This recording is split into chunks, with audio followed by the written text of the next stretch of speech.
दुखियारी बूढ़ी माँ अपनी बहू को साथ ले राजा विक्रमादित्य के महल की तरफ चल पड़ती है। जब वे दोनों राजमहल के द्वार पर पहुंचे तो पहरेदार उन्हें रोक लेते हैं। तब बुढ़िया माई बोली, बेटा हम बहुत दुखियारे हैं और बड़ी आस लगाकर महाराज के पास आए हैं। हमारा उनसे मिलना बहुत जरूरी है। उन्हें कुछ देर वहाँ रुकने के लिए कहकर उनमें से एक सिपाही राजमहल के अंदर महाराज विक्रमादित्य के पास जाता है और उन्हें बताता है। राजा विक्रमादित्य बोले, उन्हें तुरंत सम्मान सहित यहाँ ले आओ। जब बुढ़िया और उसकी बहू दरबार में आए तो राजा विक्रमादित्य ने पूछा, कहो माई क्या तकलीफ है तुम्हें? तब बुढ़िया आंखों में अश्रु लिए अपने साथ बीती सारी घटना महाराज विक्रमादित्य को कह सुनाती है और कहती है, महाराज अब आप ही हमारी आखिरी उम्मीद हो, हमारी मदद कीजिए राजन। राजा विक्रमादित्य अपने राज्य में घटी इस दुखद घटना से बिल्कुल अनजान थे। बुढ़िया माँ के द्वारा जब उन्हें पता लगता है तो वो थोड़े चिंतित हो जाते हैं और कहते हैं, आप बिल्कुल भी चिंता मत कीजिए माई, आपके बेटे जहाँ कहीं भी होंगे मैं उन्हें खोजकर आप तक सही सलामत लाने की पूरी कोशिश करूंगा। राजा विक्रमादित्य का आश्वासन मिलने पर बुढ़िया माँ और उसकी बहू को कुछ राहत मिलती है।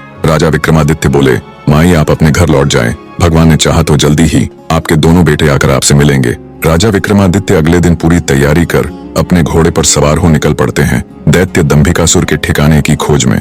चलते चलते वे भी उस साधु महाराज की कुटिया के पास पहुंच जाते हैं। सोचा कुछ देर सुस्ता लिया जाए। घोड़े से उतरकर जब राजा विक्रमादित्य कुटिया के अंदर जाते हैं तो उन्हें देखते ही महात्मा जी प्रसन्न हो जाते हैं और कहते हैं, आओ विक्रमादित्य, बहुत समय से तुम्हारा ही इंतजार था। साधु महाराज की बात सुन विक्रमादित्य चौंक जाते हैं। असमंजस में वे साधु बाबा के पास गए और उनके चरण छूकर उन्हें प्रणाम करते हुए बोले, हे साधु महाराज, अभी आपने कहा कि आपको मेरा ही इंतजार था, मैं उस बात को समझ नहीं पाया, कृपया मुझे और बताएं। तब महात्मा जी ने राजा विक्रमादित्य को शुरू से लेकर अब तक का सारा वृतांत कह सुनाया और बोले, बेटा विक्रमादित्य, मैं एक लंबे अरसे से तुम्हारी ही प्रतीक्षा कर रहा था, क्योंकि तुम ही हो जो उस दुष्ट के सभी प्रश्नों के उत्तर देने के साथ साथ उसे मल युद्ध में भी हराने की क्षमता रखते हो। बेटा उस दुष्ट दानव के कारण पता नहीं कितने ही घरों को ताला लग गया। हे वीर श्रेष्ठ, तुम्हारी बुद्धि उसके कपटी प्रश्नों का उत्तर देगी और तुम्हारी वीरता उसके अहंकार को चूर चूर करेगी। तुम्हारे ही हाथों से उसका अंत लिखा है। हे वीर सम्राट, अब तुम बिना देरी किए उस दुष्ट के पास जाओ और अंत कर दो उस नीच दानव का। महात्मा जी के वचन सुनकर राजा विक्रमादित्य के नेत्रों में क्रोधाग्नि प्रज्वलित हो उठी। महात्मा जी से आशीर्वाद ले उनके बताए मार्ग से वे उस धूर्त दानव की गुफा की ओर तेजी से चल दिए। हवा से बातें करते हुए अपने घोड़े की बदौलत राजा विक्रमादित्य कुछ ही देर में दैत्य दंभिकासुर की गुफा के सामने जा पहुंचे। एक बुढ़िया माँ की आस, एक सिद्ध महात्मा का दिव्य आशीष और अनगिनत लोगों की दुआएं ले राजा विक्रमादित्य दैत्य दंभिकासुर की गुफा के बाहर पहुंच जाते हैं। अपने घोड़े से उतरकर जब राजा विक्रमादित्य दानव की गुफा के द्वार के पास गया तो वहां उसने लखन और महेंद्र की पत्थर की प्रतिमा देखी।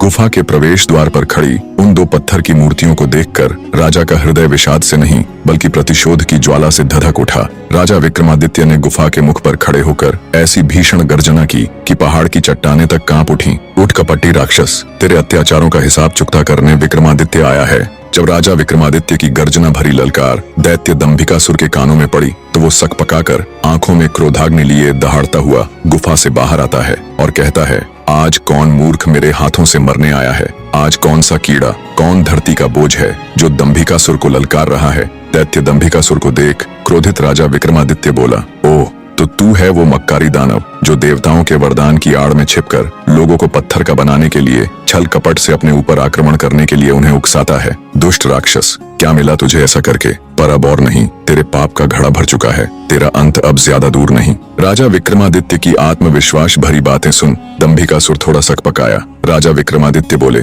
पूछ पापी राक्षस, कौन से हैं तेरे वो 7 सवाल? मैं जवाब देने के लिए तैयार हूँ। राजा विक्रमादित्य की बात सुन दैत्य दंभिकासुर बोला, ओ तो अब तू मेरे सवालों का जवाब देगा कीड़े। अगर तुझ में हिम्मत है तो मुझसे मुकाबला कर। तेरे जैसे कीड़े को तो मैं चुटकियों में मसल कर रख दूंगा। बड़ा आया मेरे सवालों का जवाब देने। दैत्य दंभिकासुर ऐसी ऐसी बातें करके राजा विक्रमादित्य को भी उकसाना चाहता था ताकि वे भी अपना आपा खोकर उस पर हमला करे और पत्थर के बन जाए। पर राजा विक्रमादित्य तो राजा विक्रमादित्य थे। दैत्य की बात सुन राजा विक्रमादित्य बोले, सुन अहंकारी राक्षस, मैं तेरे उकसावे में आकर तुझ पर आक्रमण करने वालों में से नहीं हूँ। मेरा वक्त जाया मत कर और जल्दी से अपने वो सवाल पूछना शुरू कर। ये माया मुझे भी बहुत आती है। इतना कह राजा विक्रमादित्य अपने 4 वीरों को बुलाकर उन्हें बड़े आकार में आने के लिए कहते हैं। विक्रमादित्य के आदेश देते ही पलक झपकते ही उनके 4 वीर प्रकट हो गए और देखते ही देखते अपने विशाल आकार में आ गए। ये देख दैत्य दंभिकासुर ठिठक जाता है। जिंदगी में पहली बार उसे डर का एहसास हुआ। अगले ही पल राजा विक्रमादित्य चुटकी बजा अपने चारों वीरों को गायब कर देते हैं और दैत्य से कहते हैं, अगर मेरी ताकत और माया का छोटा सा नमूना देख लिया हो तो अब बिना वक्त बर्बाद किए अपने सवाल पूछने शुरू कर कपटी दानव। सब देख और सुन दानव विचार करता है कि अब तो कोई चारा नहीं, ये मेरे बहकावे में आने वाला नहीं है। वो अपनी गुत्थी सुनाना शुरू करता है। तो सुनो राजा, मदन और रतन दो जिगरी दोस्त थे। एक बार व्यापार के सिलसिले में दोनों प्रदेश गए हुए थे। अच्छा खासा लाभ लेकर जब दोनों मित्र वापस घर लौट रहे थे तो रास्ते में उन्हें एक अति सुंदर स्त्री दिखाई दी, जिसको देखते ही दोनों उस पर मुग्ध हो गए। उससे पूछा, तुम कौन हो सुंदरी, और यहाँ जंगल ब्याबान में अकेली क्या कर रही हो? तब उस स्त्री ने बताया कि वह अपने घर से अपने पति के साथ अपनी ससुराल लौट रही थी। तब रास्ते में कुछ डाकुओं ने उन्हें लूटकर उसके पति की हत्या कर दी और सारा धन लेकर फरार हो गए। बस तभी से वो इस जंगल में भटक रही है। तब मदन बोला, हे देवी, तुम चिंता मत करो, हम तुम्हें सही सलामत तुम्हारे घर छोड़ देंगे। मदन की बात सुन स्त्री रुदन करती हुई बोली, नहीं, मैं अब ना तो अपने घर जाऊंगी और ना ही अपनी ससुराल, क्योंकि सब मुझे ही अभागन और उल्टा समझेंगे। इससे अच्छा तो मैं यही अपने प्राण त्याग दूंगी। स्त्री की बात सुन मदन और रतन उसे आपसी सहमति से अपने साथ लेकर चल पड़े। रास्ते में उन दोनों ने विचार किया कि अब इस स्त्री का क्या किया जाए, क्या फिर से इसका विवाह कर दे या फिर हम दोनों में से ही कोई एक इसके साथ विवाह कर ले। उन दोनों में से विवाह वाली बात दोनों मित्रों को ठीक लगी। जब उन्होंने उस स्त्री से इस बारे में पूछा तो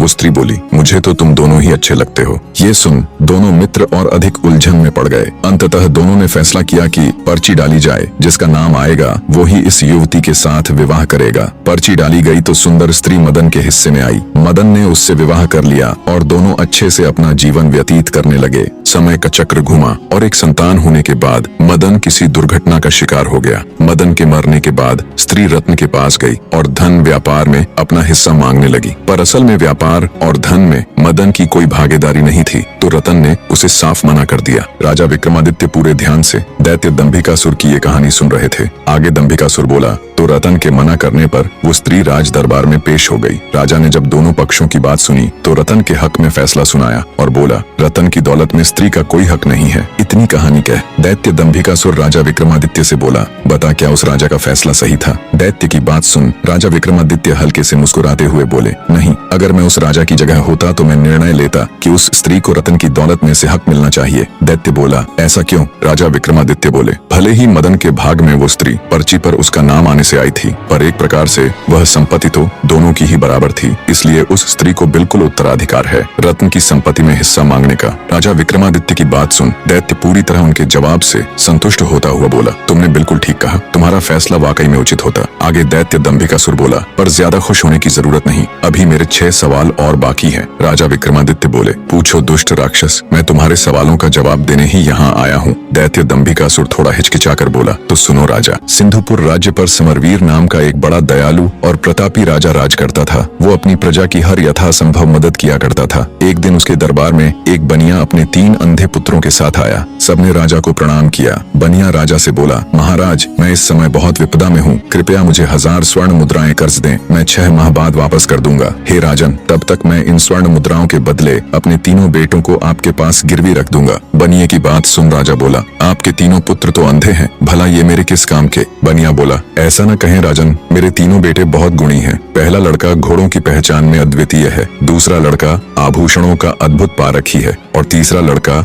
शस्त्रों का पारखी है। बनिए की ये बात सुन राजा को बहुत आश्चर्य हुआ। बोला, पर ये कैसे संभव है? बनिया बोला, महाराज, मेरे बेटे स्पर्श और गंध के आधार पर कार्य करते हैं। अगर इनकी एक भी बात गलत निकले तो आप इनकी गर्दनें उड़ा देना और मेरे आने पर मुझे भी दंड देना। बनिए की बात से राजा समरवीर सहमत हो जाता है। उसने बनिए की मांग के अनुसार उसको 1000 स्वर्ण मुद्राएं दे दी। राजा ने उन 3 लड़कों के खान पान तथा रहने की उचित व्यवस्था कर दी। समय बीतने लगा। एक दिन एक घोड़ों का व्यापारी राजा के पास आया। उसने एक बड़ा सुंदर घोड़ा राजा को दिखाया। घोड़े की सुंदरता और उसकी कद काठी देखकर राजा का मन ललचा गया। वे उसे खरीदने को तैयार हो गए। घोड़े का व्यापारी बोला, महाराज, एकदम काबुली घोड़ा है, बड़ी मेहनत से आपके पास लाया हूँ, इसलिए इसके दाम थोड़े ऊंचे हैं अन्नदाता। घोड़े पर आसक्त राजा ऊंचे दामों पर भी उसे खरीदने के लिए तैयार हो गया। पर फिर अचानक राजा को बनिए के अंधे लड़के का स्मरण आया। बनिया कह रहा था, उसके लड़के को घोड़ों की अद्वितीय पहचान है, क्यों न उसे भी परख लिया रह जाएं। राजा ने तुरंत हुक्म दिया, जाओ बनिए के बड़े पुत्र को बुलाकर लाओ। तुरंत उसको पेश किया गया। राजा बोला, इस घोड़े को देखकर बताओ ये कैसा है। जो आज्ञा महाराज कह। बनिए का पुत्र टटोलकर घोड़े के पास गया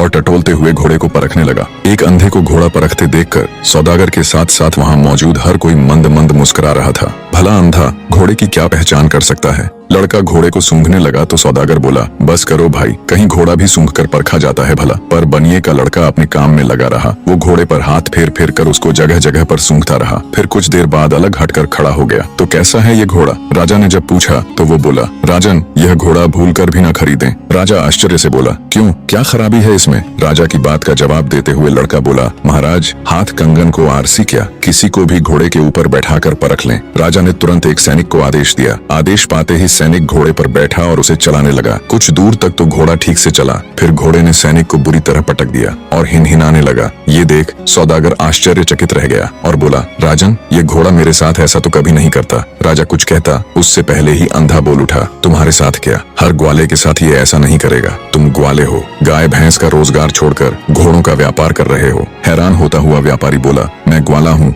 ये बात तुमको कैसे पता चली? अंधा बोला, यह घोड़ा तुम्हारे ही घर जन्मा है, इसके माँ बाप भी तुम्हारे पास ही थे। तुमने इस घोड़े को भैंस का दूध पिलाया है। इसकी महक लेते ही मैं समझ गया था, इसलिए मैंने महाराज को ये घोड़ा खरीदने से मना किया। सौदागर चकित रह गया। बनिए का अंधा लड़का एकदम सच कह रहा था। सौदागर ने हाथ जोड़कर राजा से क्षमा मांगी और चुपचाप अपने घोड़े को ले वहाँ से चला गया। सारा माजरा देख राजा उस बनिए के लड़के से बहुत प्रसन्न हुआ। उसने आदेश दिया, इसकी खुराक दुगुनी कर दी जाए और इसके रहने सहने का प्रबंध और अच्छे से कर दिया जाए। अब बनिए के तीनों लड़के बड़े ठाठ से राजा के यहाँ रहने लगे। एक दिन एक जौहरी राज दरबार में आया। उसने अनेकों प्रकार के हीरे जवाहरात राजा को दिखाने शुरू कर दिए। जौहरी के दिखाए कुछ हीरे राजा की बहुत पसंद आए। राजा ने तुरंत अपने सैनिकों को आदेश दिया कि बनिए के दूसरे लड़के को बुलाकर लाओ। बनिए का दूसरा अंधा लड़का आया। राजा ने उसे अपनी पसंद के हीरो को परखने के लिए कहा। वह लड़का टटोल कर परखने लगा। अधिक सुंदर दिखने वाले जवाहरात उसने अलग कर दिए और राजा से बोला, महाराज आप भूल कर अलग किए गए हीरे जवाहरातों को न ले। अंधे लड़के की बात सुन राजा बोला, क्यों, क्या कमी है इनमें? कितने सुंदर तो हैं ये। अंधा बोला, माफ करे महाराज, पर ये बहुत अशुभ है, खासकर ये लाल। महाराज ये इतना अशुभ है कि जो कोई भी इसे खरीदता है, जिस किसी के भी पास ये जाता है, उसको बहुत बड़ा नुकसान हुआ है। या तो उनके घर में आग लग गई या फिर सब चोरी हो गया। कुछ परिवारों में तो उनके सदस्य तक मृत्यु को प्राप्त हो गए सरकार। और ये बात ये जौहरी भी अच्छे से जानता है। इतना सुनते ही जौहरी को काटो तो खून नहीं, वो तुरंत वहाँ से उठकर भागने लगा तो मौजूद राजा के सिपाहियों ने उसे तुरंत पकड़ लिया। जौहरी हाथ जोड़कर बोला, मुझे क्षमा कर दे महाराज, मुझसे बहुत बड़ी गलती हो गई जो मैं आपके पड़ोसी राजा के कहने पर इन अशुभ रत्नों को लेकर आपके पास चला आया। राजा के गुस्से का कोई ठिकाना नहीं था। उसने तुरंत उस जौहरी को कैद खाने में गिरवा दिया और बनिए के मध्यम वाले लड़के से खूब खुश हुआ। उसकी खूब तारीफ की और आदेश दिया कि इसकी भी खुराक दुगनी कर दी जाए। दो अंधे लड़के अपनी अपनी कारीगरी में सफल हो चुके थे। सबसे बड़े वाले ने अंधा होते हुए भी घोड़े को सूंघकर राजा को एक खराब घोड़ा लेने से बचाया, तो मध्यम वाले ने हीरों को टटोलकर उसे शापित हीरे लेने से बचाया। इसी प्रकार एक दिन राज दरबार में शस्त्र विक्रेता आया और बनिए का तीसरा यानी सबसे छोटा लड़का भी परीक्षा में सफल रहा। उसने भी सिर्फ काम आने वाले बेहतरीन हथियारों को ही राजा के लिए चुना। राजा छोटे वाले से भी बहुत खुश हुआ। उसने हमेशा की तरह आदेश दिया कि इसकी खुराक भी दुगुनी कर दो। कुछ समय बाद एक दिन तीनों अंधे लड़कों का पिता बनिया वापस आ गया। उसने राजा से लिया हुआ सारा आरण वापस कर दिया और अपने तीनों लड़कों को लेकर वापस जाने लगा। तब राजा बनिए से बोला, तुम इन तीनों लड़कों के बाप हो, तुम्हारा क्या गुण है? राजा की बात सुन बनिया बोला, मैं आदमी की पहचान कर सकता हूँ। उसकी बात सुन राजा बोला, ओह अच्छा, तो फिर बताओ हमारी पहचान क्या है? ये सुन बनिया एक बार तो झिझका, फिर राजा की आंखों में आंखें डालते हुए बोला, आप नानाबाई की औलाद हैं। कहानी को बीच में रोककर आपको बता दूं कि उस समय समाज में जाति और पेशे के आधार पर ऊंच नीच का बहुत भेदभाव होता था। बनिए ने राजा के पूर्वजों को नानबाई यानी एक रोटी या ब्रेड बनाने वाले के वंशज कहकर यह जताने की कोशिश की कि राजा किसी राजवंश से नहीं बल्कि एक साधारण पृष्ठभूमि से आया है। फिर से कहानी में चलते हैं। आगे बनिया बोला, जब भी मेरे लड़कों ने अपनी अद्वितीय पहचान दिखाते हुए कोई अद्भुत कार्य किया तो आपने उन्हें कोई पुरस्कार न देकर हर बार उनकी खुराक यानी खाना ही बढ़ाया है। इतना सुनते ही राजा के पूरे तन बदन में आग लग गई। क्रोध में अंधे राजा ने हुक्म देकर न सिर्फ बनिए को बल्कि उसके तीनों पुत्रों को भी मौत के घाट उतरवा दिया। इतनी कहानी कह दैत्य दंभिकासुर राजा विक्रमादित्य से बोला, बताओ बनिए को उसके लड़कों समेत मारने वाला राजा पाप का भागी बना या नहीं? राजा विक्रमादित्य बोले, खून का असर भला कभी जा सकता है क्या? बनिए को समझदारी से काम लेना था, अपने कारण वह बेटों समेत मौत की गोद में समा गया। इसमें पाप का भागी राजा नहीं बल्कि वो बनिया ही था। राजा विक्रमादित्य की बात सुन दैत्य दंभिकासुर बोला, तुमने बिल्कुल ठीक कहा विक्रमादित्य। इतना कह दैत्य चुप हो जाता है। उसे अनुभव होता है जैसे उसके हर सवाल के जवाब के साथ उसकी शक्ति कम होती जा रही है। उसने देवताओं को प्रसन्न कर जो वरदान लिया था, उस कारण वो गुत्थियों के दिए गए सही जवाबों को झुठला भी नहीं सकता था। उसके चेहरे पर डर और गहरी सोच देख राजा विक्रमादित्य बोले, क्या हुआ दुष्ट राक्षस, अब किस सोच में पड़ गया? इतना अगर तू पाप करने से पहले सोच लेता तो आज इस दिन की नौबत ही नहीं आती। अपना अगला सवाल पूछ पापी दानव। राजा विक्रमादित्य की बात सुन दैत्य दंभिकासुर बोला, भूलो मत विक्रमादित्य, अभी मेरे 5 सवाल और बाकी है। तुमने अगर एक भी सवाल का सही जवाब नहीं दिया तो तुम तुरंत पत्थर के बन जाओगे। इतना कह दैत्य अपनी अगली गुत्थी कहना आरंभ करता है। तो सुनो राजा, एक इच्छाधारी नाग नागिन जंगल में मनुष्य रूप में प्रेम लाभ कर रहे थे। दोनों अपनी काम क्रीड़ा में मशगूल थे। तभी एक मृग का पीछा करते हुए एक राजा उधर आ निकला। जैसे ही उसने शिकार करने के लिए मृग का निशाना साध उस पर तीर छोड़ा तो मृग भाग निकला और राजा के द्वारा छोड़ा हुआ वो तीर सीधा मनुष्य रूपी उस नाग की छाती में जा लगा। जैसे ही वो तीर नाग को लगा, सहम कर नाग नागिन ने तीर की दिशा में देखा तो घोड़े पर बैठा हुआ राजा उन्हें दिखाई दिया, जिसके हाथ में तीर कमान था। सारा माजरा समझते उन्हें देर न लगी। उधर राजा भी अपने घोड़े पर बैठा ये सब देख रहा था कि उसका तीर मृग को न लगकर एक मनुष्य के सीने में जा लगा। राजा एकदम सन्न सा बैठा रह गया। सोचा, इस घनघोर जंगल में ये आदमी और औरत कहां से आ गए? तीर लगने के कुछ देर बाद ही वो इच्छाधारी नाग अपनी नागिन की गोद में दम तोड़ देता है। ये देखते ही नाग के वियोग में नागिन के मुख से दर्द भरी जोरदार चीख निकली। पूरा जंगल उसकी चीख से थर्रा उठा। रोती बिलखती नारी को देख असमंजस और अपराध बोध से घिरा राजा जब अपने घोड़े से उतर उनकी तरफ चलता है, तभी उसने देखा मृत्युप्रांत मनुष्य रूपी इच्छाधारी नाग अपने असली रूप में आ जाता है। ये देख राजा के पैरों नीचे से जमीन खिसक जाती है। उसे समझते देर न लगी कि ये तो इच्छाधारी नाग नागिन का जोड़ा था। अपने मरे हुए नागपति को अपने गले में टांगे नागिन जोर जोर से रुदन करती हुई भयंकर गर्जना के साथ बोली, हे पापी मनुष्य, आज जिस प्रकार मैं अपने पति के वियोग में तड़प रही हूँ, एक दिन तेरी पत्नी भी तेरे वियोग में ऐसे ही तड़पेगी। ये सुनते ही राजा का चेहरा एकदम फीका पड़ गया। वो नागिन से बोला, हे नागिन, मुझे क्षमा करे, मैंने तुम्हें नहीं देखा, मुझसे बहुत बड़ी भूल हो गई। राजा की बात सुन दहकते अंगारों सी आंखें लिए मनुष्य रूपी इच्छाधारी नागिन बोली, पापी मनुष्य, भूल नहीं, अपराध किया है तूने। हत्यारा है तू मेरे पति का, जिसके लिए मैं तुझे क्षमा नहीं बल्कि मृत्यु दंड दूंगी। मैं अपने मरे हुए पति की कसम खाकर ये प्रण करती हूँ कि आज से ठीक 9 दिन बाद नागपंचमी के दिन मैं तुम्हें 10 कर अपने पति का बदला पूरा करूंगी। नागिन की बात सुनकर तो जैसे राजा का हृदय फट गया। बेचारा बेबस राजा अत्यंत भरे हृदय से राजमहल की तरफ चल पड़ता है। जब राजा राजमहल गया और रानी ने उसका उतरा हुआ चेहरा देखा तो वो भी उसे देख चिंतित हो उठी। रानी बोली, क्या हुआ महाराज, आप जब से शिकार से वापस आए हैं तब से आपका चेहरा बिल्कुल उतरा हुआ है। ऐसा क्या हुआ महाराज, मुझे बताए। तब राजा रानी के सामने जंगल में हुई पूरी घटना कह सुनाता है। सारी बात सुन रानी भी सन्न रह गई। रानी एक पतिव्रता स्त्री थी। वो बोली, महाराज आप चिंता मत कीजिए, आपको डसने से पहले उस नागिन को मुझे मारना होगा। मेरे रहते मैं आपके ऊपर कोई भी आंच नहीं आने दूंगी। अगले दिन राजा और रानी ने बहुत साधु महात्माओं और विद्वानों से अपनी इस समस्या को साझा किया, पर कहीं से भी उन्हें संतोषजनक हल नहीं मिला। किसी ने कुछ उत्तर दिया तो किसी ने कुछ करने को कहा। इन्हीं सब में 8 दिन गुजर जाते हैं। आज वो 9वां यानी नाग पंचमी का दिन था, जिस दिन वो नागिन राजा को डसने के लिए आने वाली थी। आज इच्छाधारी नागिन के बदले का दिन था। आज वो नागिन राजा को डस कर अपने पति की हत्या का बदला लेने वाली थी। राजमहल में तो जैसे मातम सा पसरा हुआ था।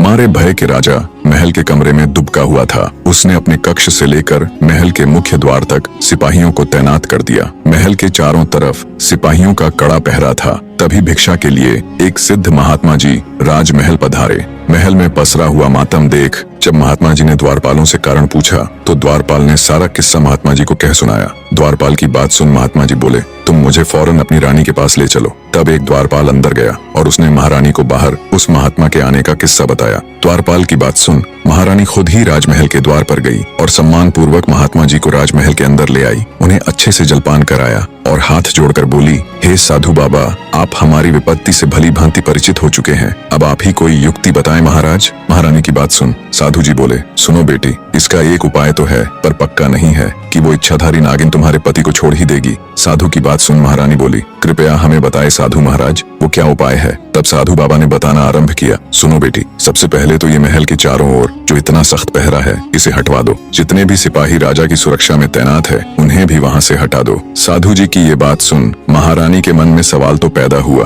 पर उसने महात्मा जी को उनकी बात के मध्य टोकना उचित नहीं समझा। आगे साधु बाबा बोले, बेटी वो कोई साधारण नागिन नहीं है, बल्कि एक इच्छाधारी नागिन है जो किसी का भी रूप ले सकती है, किसी भी द्वारपाल या सिपाही का। जब वो महल के बाहर इतना कड़ा पहरा देखेगी तो अवश्य ही राजा महाराज को क्षति पहुंचाने की कोशिश करेगी। आगे साधु महाराज बोले, बेटी आज नाग पंचमी का दिन है, तुम सूर्यास्त से लेकर मध्य रात्रि तक बिल्कुल अपने पति के कक्ष के सामने बैठकर नाग देवता की पूजा करना। अब जल्दी से सिपाहियों को जंगल भेज, वहाँ से सांप के छोटे छोटे बच्चों को मंगवा लो और राजा के कक्ष से लेकर महल के मुख्य द्वार तक थोड़ी थोड़ी दूरी पर छोटे बच्चों को बैठा देना, जो जंगल से लाए गए सांप के छोटे बच्चों को दूध पिलाएंगे। और अंतिम और सबसे जरूरी कार्य, महल के मुख्य द्वार से राजा के कक्ष तक सुगंधित फूल बिछवा दो। इतनी युक्ति बता। साधु बाबा बोले, बेटी बस एक यही रास्ता है जिससे उस इच्छाधारी नागिन का हृदय पिघल सकता है। कहते हैं बैरी यानी शत्रु का आदर करना चाहिए। इतनी बात बता। साधु महाराज महल से चले जाते हैं। रानी ने साधु के बताए अनुसार ही सारी व्यवस्था कर दी।